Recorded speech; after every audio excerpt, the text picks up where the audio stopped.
Alright, so in this video we're going to keep going on systems of equations. We've already done graphing, so now we're going to do substitution method, which is another way to solve them. So in the case that you get two equations that are not easily graphed, or maybe they graph easy but you can't exactly see the accurate answer crossing on the graph, maybe it's in between two numbers and you don't want to estimate. Substitution and elimination, which we'll learn in another video, are two methods that you can actually use to solve accurately for the answers here. So on substitution, you need to look for one variable to isolate, which we've been practicing. Plug in what that variable equals into the other equation for the same variable. So if I can get like y equals 2 as my equation after I isolate, then I can plug 2 in for y since y equals 2. And then we're going to look for a variable with a coefficient 1 to isolate as a trick, because if you can find a variable that has a coefficient of 1, you're not going to end up having to divide in the end, which we'll talk about in just a minute. It's going to create some issues with fractions if you do.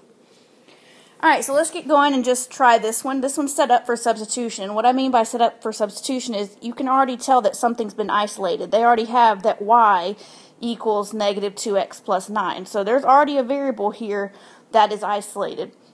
And when that happens, this is set up for substitution. So while you could go graph this and maybe possibly find the answer, you need to find an accurate answer, and the way to do that is substitution. So since y equals negative 2x plus 9, I can take this negative 2x plus 9 and plug this in for this y, since the y's have to be the same. Alright, so this y is the same as this y. So if we know that the bottom y equals negative 2x plus 9, the top one has to as well. So we're going to do a direct substitution, and I'm going to try to color code things for you. So we've got 3, and then we're going to open up some parentheses where the y was, minus 2x equals 11. We're not changing that equation, we're just plugging something in. And what we're plugging in, we said, was the negative 2x plus 9. That's what y equaled on that second equation. And from here, it's just all downhill. You just got to simplify. And notice the y is gone out of the equation. That's the whole point. We're trying to knock a variable out so that we only have one variable.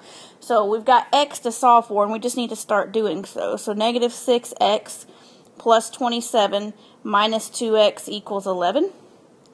Then we're going to add some like terms right here at this step. Negative 6x minus 2x is negative 8x plus 27 equals 11.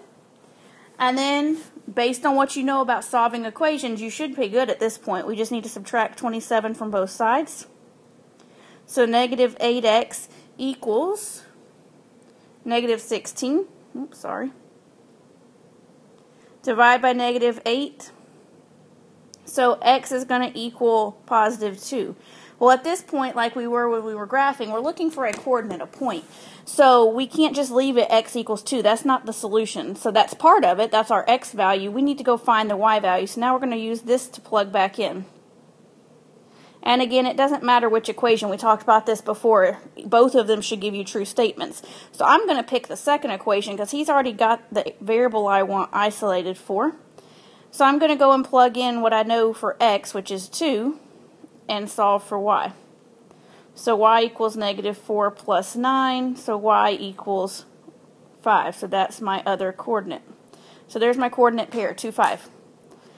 And again, if we wanted to make sure this solution was correct, we could go plug those x and y back into both of these equations over here, verify that they give us true statements, which would mean we're correct. But we're going to pause on that, and I'll give you some practice on that in a different video. So let's try another substitution problem. And at any point, if this gets too fast, slow it down, go back, rewind, watch the problem again if you need to. Alright, on this one, it's not directly already set up to substitute anything. We don't have x equals something or y equals something in either one of these equations. But remember my trick. I said you want to look for a variable to isolate that has a coefficient of 1. Well, x has a coefficient of 1 here. Now let me show you real quick why I'm saying look for one that has a coefficient of 1, because I'm not telling you that's the only way to do it, but it's the easiest. So let's see what would happen if I move some stuff around on the bottom. Let's say I wanted to isolate x on the bottom. Maybe I didn't know any better. So I want to go and take negative 7x minus 2y equals negative 13 and get everything away from x. Well, that means I got to add 2y. So negative 7x equals 2y minus 13. Now watch what happens here. At this point, since the coefficient in front of x is not 1, I've got to divide by negative 7. And check out how nasty these numbers are over here. You're not going to want to do math with those, if at all possible. So we're trying to find those variables that are going to make it easy, where this isn't going to happen. And that's why we said we're going to look for a coefficient of 1, because watch what happens now. If I try to isolate the variable on this, we just said we wanted x, all I have to do is add 2y, and I'm done, because check it out, there's a 1 in front of x, which means I don't have to divide by anything, it's already by itself. So that's going to help us out. So anytime you can find a coefficient of 1, that's the one to isolate. Now if there's all of them having coefficients not 1, you're going to have to pick the best one, which we'll talk about later. But for now, let's use what we have. Alright, so x equals 2y plus 11. I'm going to try to color code these things for you again. So if x equals this, I can't plug it back into the same equation I just rearranged. That wouldn't make sense. So I'm going to come up here to the other equation I haven't touched and find x and plug it in there. So I'm going to have negative 7, open up some parentheses where x was, minus 2y equals negative 13. So notice I didn't change the equation any, just opened up a box or a hole to where x is going to be replaced, and we're replacing it with 2y plus 11, what we just rearranged for x, because down here, that's what x is equal to. So now we just keep simplifying and solving. You've got negative 14y minus 77 minus 2y equals negative 13. And again, we're going to just start simplifying down. So I'm going to do like terms first. Negative 16y minus 77 equals negative 13. And again, at this point, it's going back to one and two step, either or equations that we've learned how to solve already. So what you should be doing now is adding 77 to both sides. So really think about this as 77 minus 13, and that's going to give you 64. These cancel, you get negative 16y, so I need to divide by a negative 16. And y equals a negative 4. So again, you're not done yet. Don't get so happy that you stop. That is part of your solution. That's your y value. I need to go plug this in to find my x. And again, it doesn't matter which equation I use. I can use this first one. I can use this second one. I can even use the one I've rearranged, because technically speaking, that's the same equation up top. So I'm going to use the one we rearranged because it's got the variable already isolated that I want. So x equals 2 times negative 4 plus 11. X equals negative 8 plus 11. So x equals 3. So that goes back up here for your solution. And again, if you want to verify this, go plug it in. But we don't have time for that right now, so pause the video if you need to. Alright, your next example. This one is already set up to direct substitute, and it's a pretty nice one because it's not y equals an equation or an expression, it's y equal a number. So we're going to plug this negative 2 in for this y, the other equation. So I'm going to rewrite the equation exactly as you see it, just opening up a hole. So we can substitute in, and what we're substituting in is negative 2. And then we're going to just start rolling. So 4x plus 6, because a negative 3 times a negative 2, I wrote 16. 4x plus 6 equals 18 minus 6. 4x equals 12 divided by 4.